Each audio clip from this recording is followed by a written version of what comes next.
Assalamualaikum warahmatullahi wabarakatuh.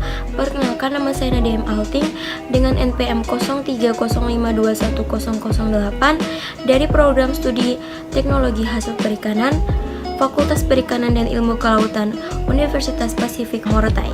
Pembuatan video ini bertujuan untuk memenuhi nilai ujian akhir semester saya. Terima kasih. Pengertian larutan elektrolit dan non-elektrolit. Larutan elektrolit adalah larutan yang dapat menghantarkan arus listrik, memberikan gejala berupa menyalanya lampu pada alat uji atau timbulnya gelembung gas dalam larutan. Sedangkan larutan non-elektrolit adalah larutan yang tidak dapat menghantarkan arus listrik. Sebabnya, karena larutan tidak dapat menghasilkan ion-ion. Gambar di samping berikut ini merupakan hasil pengujian daya hantar listrik terhadap yang pertama larutan non-elektrolit, yang kedua larutan elektrolit lemah, dan yang ketiga larutan elektrolit kuat. Berikut adalah contoh larutan elektrolit dan non-elektrolit. Kalau dilihat dari hasil pengujian larutan pada tabel di atas, kita bisa simpulkan bahwa larutan yang dapat menghantarkan arus listrik yaitu larutan amonia, larutan HCl, larutan cuka, air aki, air laut, air kapur, dan larutan H2S.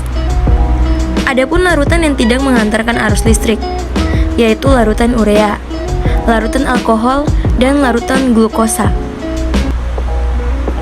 Sekarang perhatikan lagi data larutan yang bersifat elektrolit.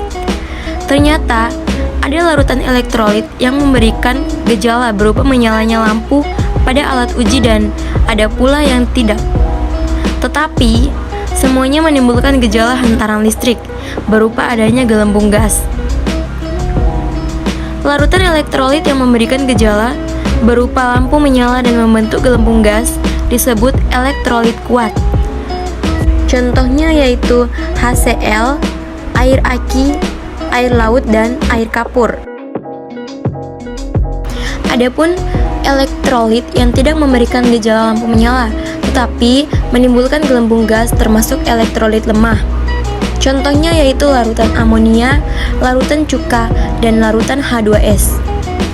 Nah, lalu apakah kalian tahu mengapa larutan elektrolit dapat menghantarkan arus listrik, sedangkan larutan non-elektrolit tidak?